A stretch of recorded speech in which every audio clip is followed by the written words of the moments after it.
Third grade, for me, was not a pleasant time. Sure, there are bright spots in the year. There always are.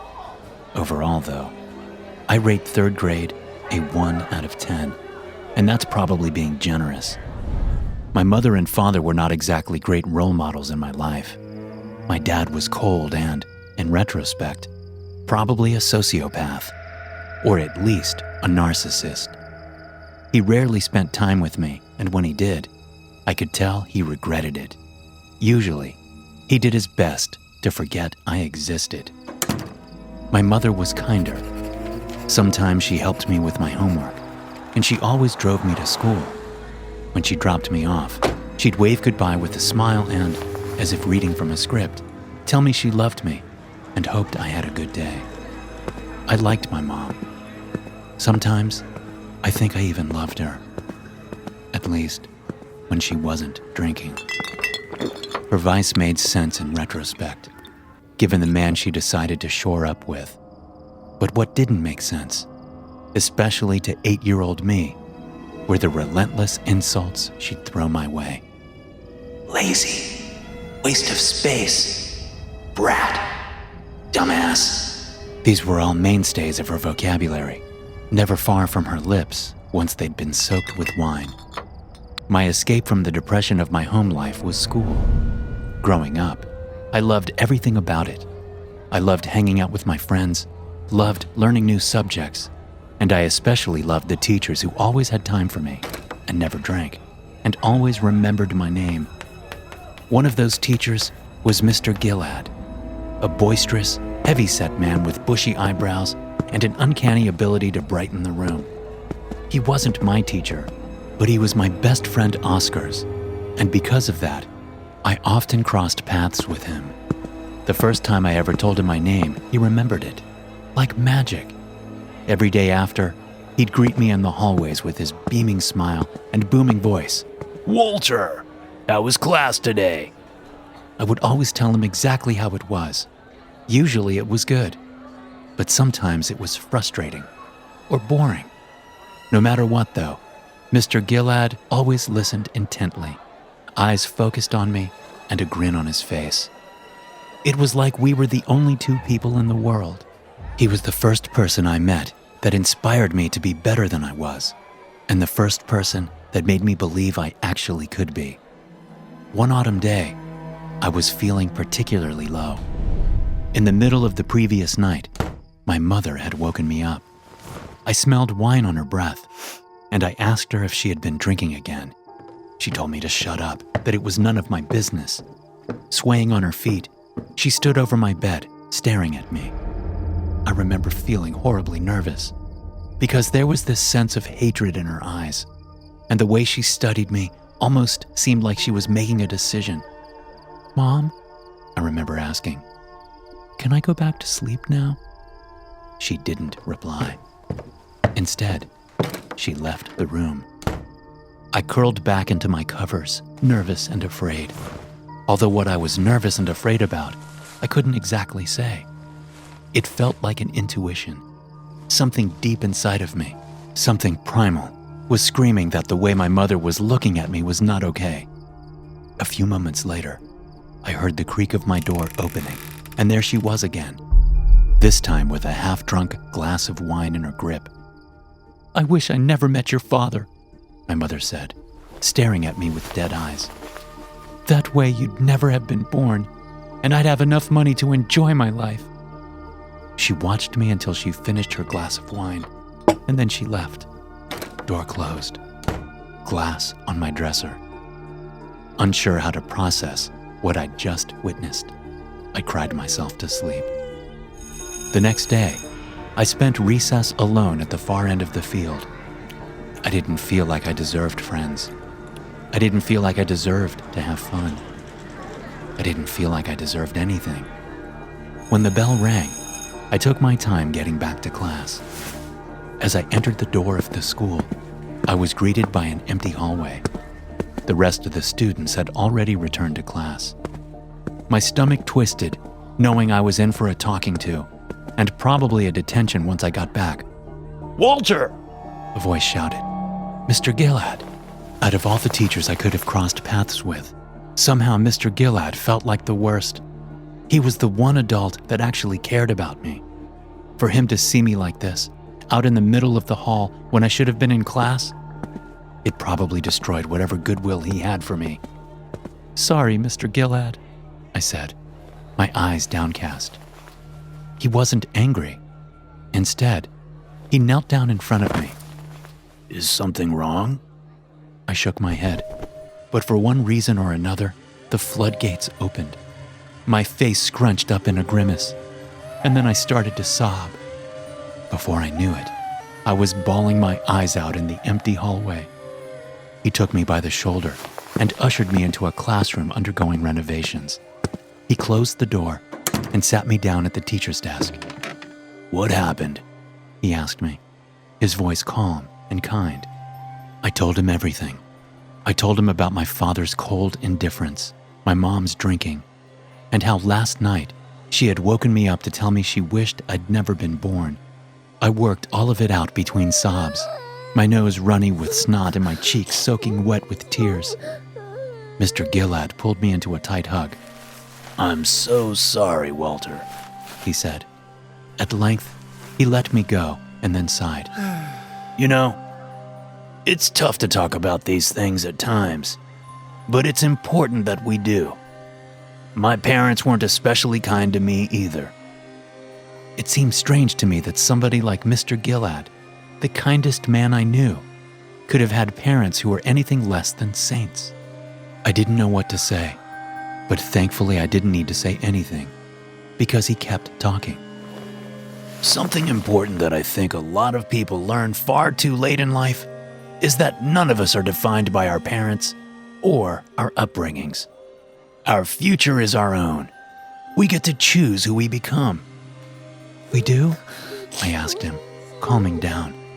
I sniffled and wiped my nose on my sleeve. "That's right. We do," he said, his voice adopting a more serious tone. His eyes, usually so bright and full of cheer, now looked sullen and filled with sadness. He seemed somehow distant. "It took me a long time to realize that, Walter. For a long time, I felt like I needed to do what society wanted, or be the sort of person my parents wanted me to be. It was only recently that I realized that in doing so, I wasn't actually living my life." Mr. Gilad sighed, shaking his head and muttering something beneath his breath. "I never felt fulfilled, because each day I felt like I was part of a play or an act. I felt like I was fighting tooth and nail against my instincts, and it was only making me more desperate to see them through." He bit his lip. I was never happy. It was a heavy conversation to have with an 8-year-old, and while a lot of its nuance went over my head, I decided I got the gist of what he meant. So no matter what anybody says, even my mom and dad, I should just keep being me? He smiled, and the sadness in his expression seemed to evaporate near instantly. He was back to the beaming, joyous teacher I knew and loved. "Something like that," he said, ruffling my hair. "Hey, here's an idea. Why don't you join Oscar and the rest of my class tomorrow? We're going to be doing a trivia competition in the morning. Oscar tells me you're one of the smartest kids in the grade, and it'd be a shame if you missed out." I grinned, sniffling. "I don't know if Mrs. Applefig would allow it. Actually," my eyes drifted up to the clock above the closed door. Its minute hand ticked forward to 10:32 a.m. "Actually, I think I'm already going to be in a lot of trouble for being so late." My mood plummeted all over again. Maybe my mother was right. I couldn't seem to do anything right, even get to class on time. "Well, then how about this?" Mr. Gilad said, standing up and opening up a drawer in the teacher's desk. He pulled out a stack of sticky notes and a pen. "I'll write you a note explaining your lateness, as well as giving you permission to attend tomorrow morning's trivia competition. Sounds good?" I nodded enthusiastically. "Yes, I'd love that." "Perfect," he said. "So would I." He handed me 2 sticky notes, one excusing my late return following recess, and another requesting permission for me to attend trivia tomorrow morning. By some miracle, I spent the rest of the afternoon smiling. Oscar and I walked home together after school, and the entire time we brainstormed team names. We eventually decided on Brainiacs. "You better get us the win," Oscar teased. "Well, duh," I laughed. "One of us has to." The two of us joked around and goofed off all the way home. For such a bad start to the day, I can scarcely remember a day ending with me feeling happier and more full of life. When Oscar and I finally split off, we swore that tomorrow we'd go home as the trivia champions. As soon as I got home, I cheerily started on my homework. Mr. Gilad had given me a practice trivia question. What temperature does nitrate burn at? If I got it right, we earned an extra point immediately in the trivia competition. I thought long and hard about it and decided I really had no idea. To be honest, I'd never heard the word nitrate before in my life, which meant it was probably a trick question. It sounded like something way beyond a third grader, so maybe Mr. Gilad wasn't expecting me to know the answer. He had forbidden us from using the internet, and I bet you that if I got the right answer for it, then he'd know I was cheating. Instead, I wrote very hot with a confident flourish of my pencil. A short while later, I heard the front door open and my mom came home. She paid me a hasty smile before pulling off her jacket and opening the cupboard to start on supper. "Hey, Mom," I said, beaming. "How was work?" "Long, honey," she said, her eyes bloodshot and jaw set. "How was school?" "Great. I'm doing a trivia competition tomorrow with Mr. Gilad's class." She eyed me for a moment and then smiled. "That's lovely. I'm sure you'll learn lots." "Me too." A half hour later, my father came home. He threw his jacket over the kitchen chair and immediately asked where supper was. "I've been stressed all day, Sarah, and I come, and you still haven't started dinner?" I shrank into my homework, doing my best to ignore my parents arguing. "I have started supper," my mother countered. "I just haven't started cooking it yet. The ingredients are all ready to go." "Jesus fuck, Sarah!" my dad bellowed. "Can't anybody in this house do anything right?" That night I woke up to the smell of alcohol. I lay on my side, curled in blankets, and heard the sound of breathing near my face. "Worthless," my mother's voice whispered from behind me. I felt her hand wrap itself around my neck, and I didn't move. I didn't speak. I didn't so much as breathe. My body was paralyzed with fear. "You stole my life from me," she hissed. "If only you would just go away." Her fingers squeezed, their nails biting into my flesh. My throat contracted. I gasped for air, whimpering in pain and terror, and then almost as soon as she started, she stopped. Her hand slipped away from my neck. My back was to her, but I could tell from the shadow she cast on the wall that she was still there, standing in the dark, watching me, drinking wine straight from the bottle. A half an hour later, she finished and put the bottle down on my dresser. I watched her silhouette wipe her lips and heard her mutter the word, "Tonight." She left my room. I listened as her footsteps creaked their way down the stairs and into the kitchen. A moment later came the sound of wood squealing against wood, like a drawer being opened, followed by the clatter of cutlery. I stared at my wall, blinking back tears. Again, that primal sense of fear returned, that indescribable intuition that something was very wrong, and I needed to be far away from my bedroom and far away from this house. My heart thundered in my chest as I heard the creak of footsteps on the stairs, this time coming up. The sounds grew louder, the higher and closer they got to my bedroom. Soon, the footsteps were in the hallway. I could hear my mom's voice muttering, although I couldn't make out any specific words. "Please," I thought to myself, "please walk by my door. Please don't come inside." The footsteps groaned on the floorboards as they approached. My mother left my bedroom door ajar when she left, and from its crack I saw a shadow in the hallway. I heard her voice. Threw away my career for this. Threw away my entire life. And all so that you could take my money, take my time, and destroy my marriage. The rusty hinges of my door whined, and the door swung open slowly. A shadow grew on my bedroom floor, and I recognized its shape as my mother in her nightgown. She held something in her right hand, but it wasn't a wine bottle. It was a knife. I curled into a ball, every part of me screaming to do something, to run, to call for help, to throw something at her. My instincts told me I was going to die. Instead, I lay there as still as a board, too paralyzed by fear to move or speak. Who would I call out to? My father? He didn't care about me. How was I supposed to run?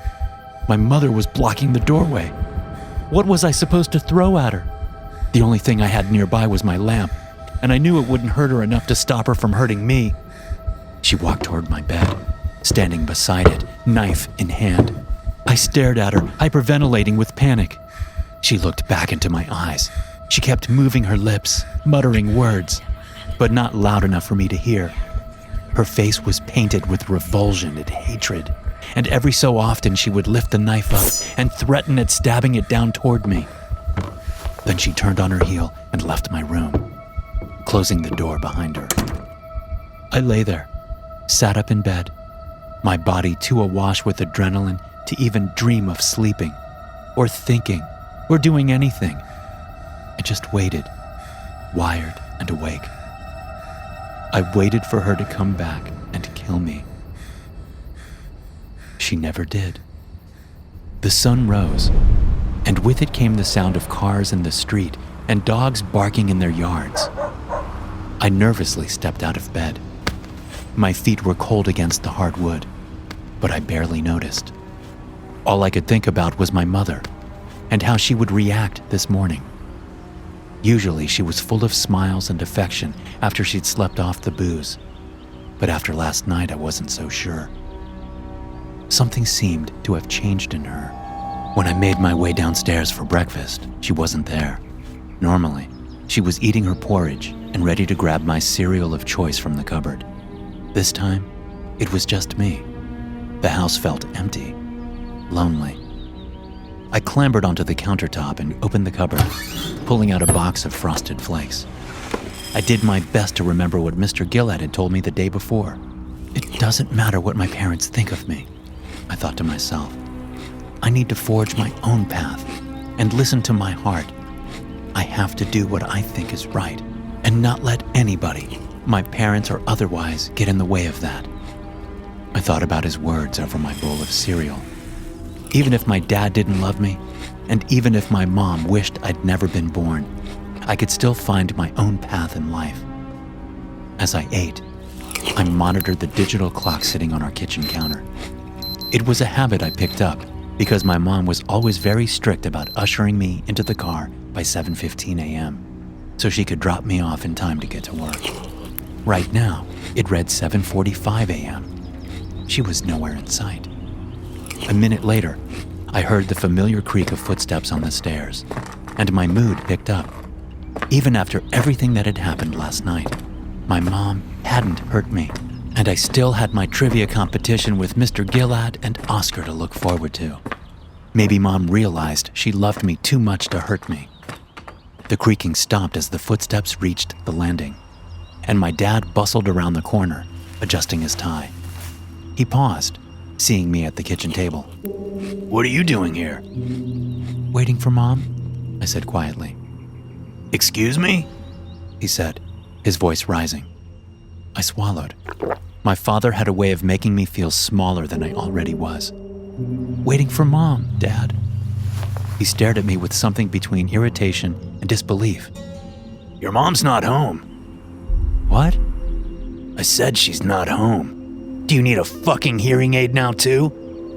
I looked down, eating another spoonful of Frosted Flakes. Where did she go? I wondered. She was here last night.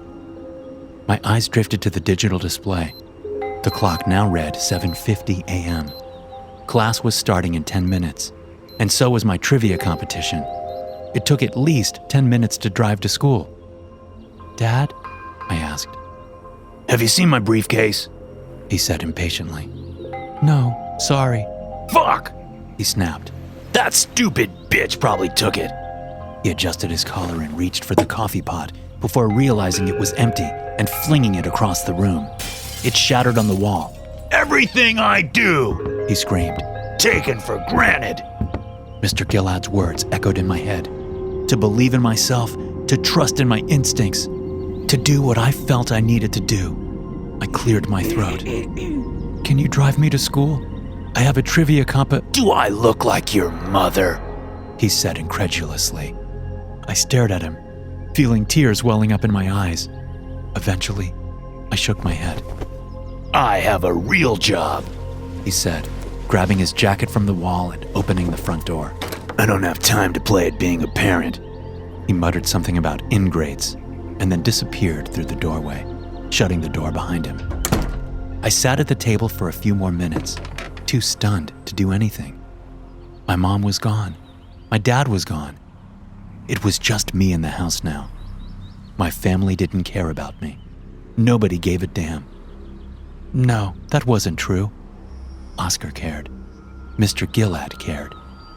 I snatched my jacket from the coat rack beside the door and exited after my father.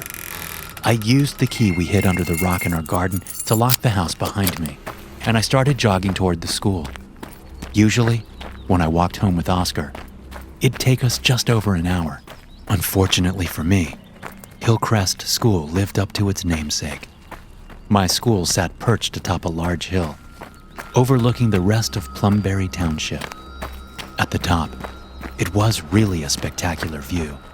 To the north, you could see most of the local streets, all the way up to the city hall, downtown. To the south, you could see far down the country road, all the way out to Lake Tyler and Jefferson Forest beyond. Still, it was uphill, which meant it would be a longer walk to than from. I was determined, though. Mr. Gilad's words recited themselves in my mind like a mantra, pushing me ever forward. I kept my eye on the watch on my wrist, figuring if I could get there before 8:30, I'd be in the clear. In both third-grade classes, we did a sharing period from 8 till 8:30, where we talked about our day or new things we found interesting. My sneakers pounded along the sidewalk, my backpack bouncing up and down with my binder, pencils, and markers. I made good time getting to the bottom of the hill, and at the distant top, I could see the gates that marked the entrance to Hillcrest Elementary. I started my ascent. It was slow going. As I went, I kept track of the watch on my wrist. 8:20 a.m. I had 10 minutes to reach the top, and I was barely a quarter of the way there. My breath was coming in big heaves, and my legs, tired from jogging for so long, burned with soreness. I felt lightheaded and wobbly, out of breath. I continued to climb, more slowly now. I didn't have a water bottle, and I was beginning to feel incredibly thirsty. But I knew I needed to get to the top before the trivia competition started.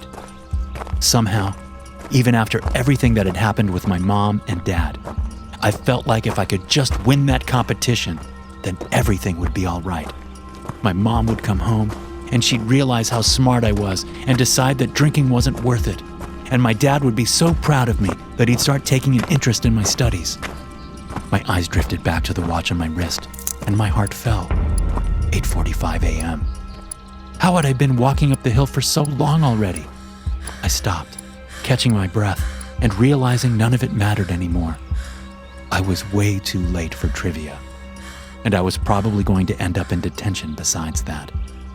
There wasn't any point in rushing now. My day was already ruined. I took the rest of the hill at a slower walk, and my legs thanked me for it. I hated my mom for leaving last night, and I hated my dad for not driving me to school. I hated both of them for making me miss out on trivia and disappoint the one adult who seemed to care about me, Mr. Gilad. Tears tugged at the corners of my eyes as I considered how ashamed of me he probably was. He went through all the trouble of securing me permission to attend his class this morning, and I gave him my word I'd be there. Then I didn't show up at all, and my dad didn't so much as call the school and let them know I'd be late. He probably thought I was just as much of a lost cause as my parents by now. There he is! A shrill voice shrieked. Oh my God, he's here! I looked up as Mrs. Applefig came stampeding toward me, her lined face filled with concern and her tone thick with relief. Walter, are you okay? She wrapped me into a tight hug. Thank goodness, thank goodness. I'd been so absorbed in my own thoughts that I hadn't even noticed I'd crested the hill and come up in front of my school. Mrs. Applefig smothered me with her hug, and all I could see was the blue fabric of her blouse. I'm fine, Mrs. Applefig, I lied. I'm sorry for being late. It's okay, sweetheart, it's okay, she said, pressing her face to mine. I felt something wet on her cheek. Gloria, is that Walter Thimby? A man bellowed, and I recognized it as Principal Patel. She wheeled around, nodding fiercely. It is, Uday, it is. Freed from Mrs. Applefig's all-encompassing blouse, I became acutely aware of something very strange. My entire school was staring at me. Bring him over here, Principal Patel called out. Everybody triple check your students and make sure everybody's accounted for. Mrs. Applefig ushered me into a line with the rest of my classmates, and I plunked down on the grass beside Jesse Wilson, a blonde kid who held the record for most school suspensions in 3rd grade. He leaned over and whispered into my ear. Phew, he said. Gotta say, man, for a while there you had us worried. Had you worried? I said, feeling too depressed to chit-chat. Yeah, he said. He thumbed over his shoulder, back at the school behind us. We thought you were still inside. Still inside? I turned around and gazed at the school with narrowed eyes. Beyond the bell tower in the center, I saw a dark cloud billowing into the sky. Smoke. The back of the school caught fire sometime this morning, Jesse explained. We did the fire drill thing. Everybody ditched the classrooms and came out here. But I guess we're still missing some students, he grinned. One less now, though. I swallowed. The smoke was pitch black and heavy. It looked like it was growing thicker. Firefighters are on the other side, Jesse continued. Fire's been going for like 20 minutes now, and it keeps getting bigger. They're calling in fire trucks from the next town over. Pretty wild. I stared, transfixed at the pillar of shadow rising from the school. Beneath it, faint in the brightness of the morning sun, I spotted the flicker of flames. The school was burning. Just then, a cacophony of sirens sounded in the distance. A handful of seconds later, and 2 fire trucks roared over the crest of the hill, through the school gates, and swung around the parking lot toward the south side. I gazed after them in awe. I'd never seen fire trucks in action before. Mr. Thimbley, Principal Patel said firmly. I blinked, pulling my gaze from the school. Mr. Patel crouched down, meeting me at eye level. I need to know if you were with Mr. Gilad's class this morning. Mr. Gilad's class? I said, confused. No, I was late. I was supposed to be, but... Jesus, he muttered, shaking his head and standing up. He wasn't! He shouted to somebody I didn't recognize. They were in a suit and on a cell phone, and their lips were moving fast. That's not good, Jesse said beside me. What's going on? I asked, fear beginning to take seat in my chest. Pretty sure I heard him saying we're missing 22 kids still, and 1 teacher. My heart sank, a piece of me already knowing the answer to the question I was about to ask. Who's missing? Mr. Gilad, Jesse said darkly. Nobody knows where he is, or his class. They're 2 doors down from us, I argued. How can they not know where he is? Mrs. Applefig appeared in front of us, her finger pursed to her lips. Shh, she hissed. It's important that we're all quiet. This is a very serious situation, and it's crucial that Principal Patel is able to hear what's going on. Jesse and I closed our mouths, nodding in acknowledgement. As soon as Mrs. Applefig shuffled out of earshot, he leaned over and resumed his whispering. That's the thing. They cleared the entire school. The fire alarm went off as soon as the smoke detector caught whiff, and Patel himself made sure to double-check every classroom to make sure they were clear. All of them were empty. I shook my head. That doesn't make any sense, I said, defiance leaking into my voice. Oscar was in that class, and there was no way Patel would miss Oscar. He was the loudest kid I'd ever met. They had to have been there. We were doing a trivia competition today.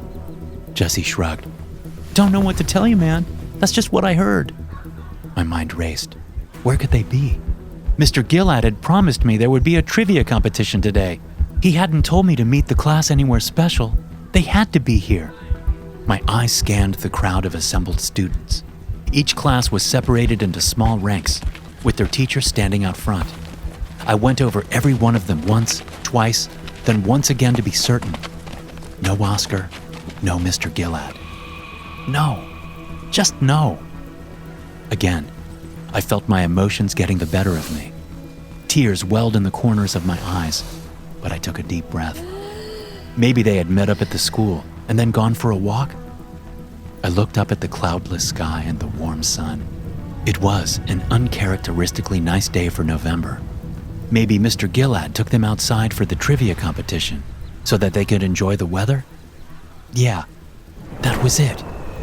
A crash sounded behind me, and everybody's heads turned in near unison. I watched, transfixed in horror as the bell tower, now almost entirely enshrouded in thick black smoke, sagged, and then, with a loud groan, fell backwards onto the blazing south wing. The resultant collision was deafening. The roof of the school caved in instantly, and in its wake exploded an inferno of smoke and flame. Screams erupted from the students. My jaw dropped. I was watching my school, the one place I truly felt at home, burn to ash in front of my eyes.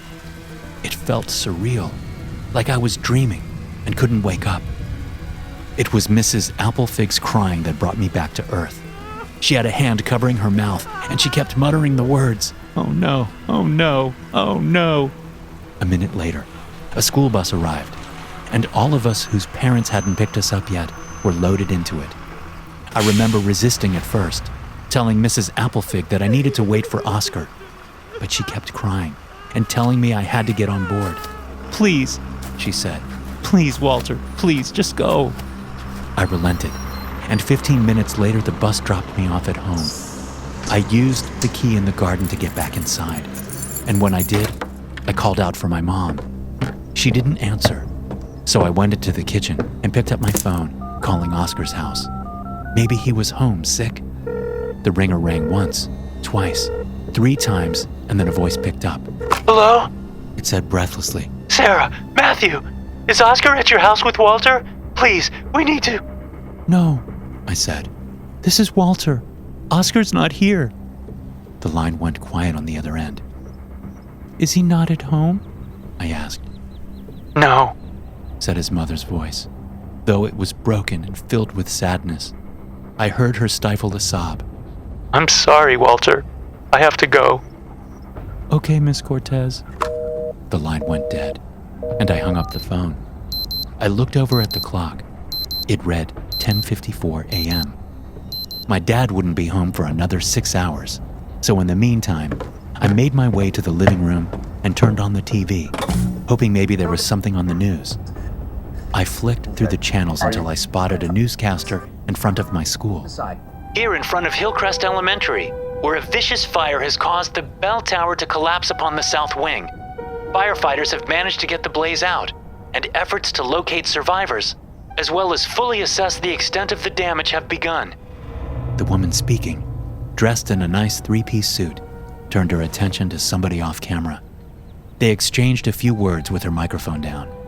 A moment later, she looked back at the camera and raised her microphone to her mouth. I've just received word from the fire department that several remains have been located within Hillcrest. These remains are suspected to belong to the missing 3rd grade class, taught by Mr. Heinrich Gilad. An emptiness stole through me. The news lady continued speaking, but her words washed over me like white noise. Several remains have been located within Hillcrest. The words haunted me, replaying over and over again in my head. It wasn't until my father came home that I realized just how long I'd been sitting there. "Walter?" he said, before rushing over to me. He pulled me into a tight hug. "Oh God, Walter, I was so worried for you. I was in a meeting and I didn't hear until 20 minutes ago. Once I did, I came right over." "It's okay, Dad," I said. though my voice was void of emotion. It was such an odd sort of feeling.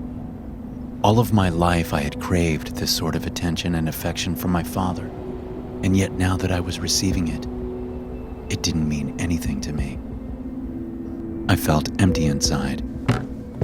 My dad took me upstairs, ordered me my favorite pizza, and rented the newest Harry Potter movie. He sat with me all night. Every so often, he would ask me if I was okay and apologize for yelling at me earlier, but I hardly registered it. My thoughts were consumed with thoughts of Oscar and Mr. Gilad. They were gone. The next morning, school was predictably canceled. My father stayed home with me and put on another rented movie in my room. This one was Monsters, Inc.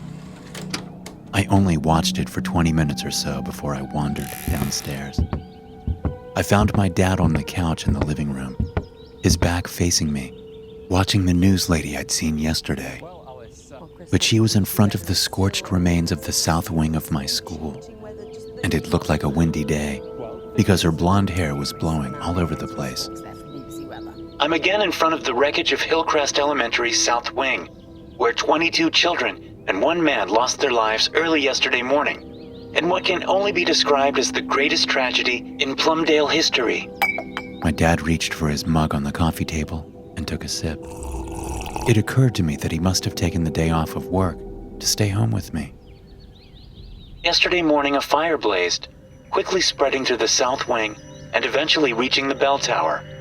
An old school, built in the early 1900s, Hillcrest Elementary, was built primarily of highly flammable lumber, and the bell tower was no exception. At 10:13 a.m., it fell backward onto the south wing, collapsing that section of the school and dooming the individuals trapped inside. She touched her ear, and her eyes looked sideways, as if somebody was speaking to her. I'm just receiving word that the investigation has determined some rather disturbing details. I should caution viewers at home that what I'm about to say is not for the faint of heart. The news lady cleared her throat, and I drew closer behind my father. Investigators have located 2 thick wooden doors in the wreckage. The deadbolts belonging to these doors were discovered in the outward, locked position. According to these blueprints, these doors lead into the basement of the school, where the Hillcrest archive was held. Jesus, I heard my father mutter, leaning forward and setting his mug back down on the table. The 22 students and teacher, who we have now positively identified as one Mr. Heinrich Gilad via dental records, appear to have been locked inside the school's basement at the time of the blaze. Details pertaining as to why are still unknown. The stunning ferocity of the blaze, according to investigators, was due to old film reels housed in the school's archive. These reels contained nitrate, a substance which burns hotter than gasoline. A lump formed in my throat. One aspect of the tragedy that school principal Uday Patel is wrestling with is that he never physically cleared any of the school's basement areas. The camera cuts out, and I see my principal giving an interview on the school grounds, but in a different location during a different time of day. I checked everywhere, he said, adjusting his glasses and keeping his voice level. Every classroom was personally cleared by myself, as well as a team of 3 other faculty members. We ensured to check all of them. I double-checked them personally and suffered severe smoke exposure in the process. Of course, in the interest of protecting my students. What about the basement? The interviewer asked from off-screen, and I recognized the voice as the news lady from earlier. Principal Patel's voice cracked as he began his reply. I saw no need to physically check the basements. It seemed a dangerous task, given the relative size of them, and the speed at which the blaze was spreading. As I walked by the basement areas in each wing, I called down and asked if anybody was down there and needed assistance. I heard no response, and so I continued on. There simply wasn't time. The screen cut back to the news lady, and a small icon in the corner read, Live. Strangely enough, despite Principal Patel's calls, nobody answered. Given the amount of remains located within the school's archive, it seems as though such screams would have been loud and plentiful. One theory as to why Patel didn't hear any of the victims was that they had already suffered from toxin inhalation due to the nitrate film off-gassing. It's highly likely they'd already passed out. Sorry? The news lady brought a hand to her earpiece again. Seconds ticked by in silence, and I realized somebody must be speaking to her on the other end, because her expression slowly became more and more disturbed. Finally, she cleared her throat and brought the mic to her lips. For those watching at home, particularly family members of the suspected deceased, your viewer discretion is advised. Her voice trembled. I can hardly believe I'm about to say this in sleepy Plumdale, but investigators have just determined that, based on observed damage to a child's hyoid bone, their throat is presumed to have been slit. The news lady closed her eyes and took a deep breath. According to dental records, one Oscar Cortez appears to have died prior to the start of the blaze. I gazed, transfixed in horror at the television screen. My father was too stunned to notice me creeping ever closer, drawn toward the scenes on the display. It is now being posited that perhaps this young man was killed in an attempt to scare the remaining 21 children into silence. "Oh my God," my dad muttered. He ran a hand through his mess of hair, and I could tell by his sleeves that he was wearing his housecoat. He didn't even bother getting properly dressed. I took another step closer, and the floorboard creaked. My father turned around. "Walter?" he exclaimed. "Jesus, Walter, you shouldn't be watching this." He rushed around the couch, and the news lady's words became muffled against his chest as he lifted me up and carried me back upstairs. "You need to take it easy, buddy," he said, ferrying me through the hallway. "I know you're going through a lot right now, and I know your worthless joke of a mother abandoned us, but the two of us gotta stick together, okay? And that means you gotta trust that I know what's best for you. Now I don't want to see you out of your room again today, all right?" He gently lowered me onto my bed and hit play on the Monsters, Inc. movie. "You need to take some time for yourself. Don't worry about the news. This is all just conjecture right now anyway." He paid me a remorseful smile and closed my bedroom door behind him. I laid there, staring at my wall and oblivious to the sounds of Sully and Mike from Monsters, Inc. All I could think about was Mr. Gilad's words, playing on repeat inside of my head. "I never felt fulfilled, because each day I felt like I was a part of a play or an act. I felt like I was fighting tooth and nail against my instincts, and it was only making me more desperate to see them through." Tears slipped from the corners of my eyes. Thanks to the news lady, I finally knew the answer to my trivia question. Nitrate burned hotter than gasoline. Thanks for listening. If you enjoy these stories, be sure to subscribe to the podcast and check out some more of my episodes here.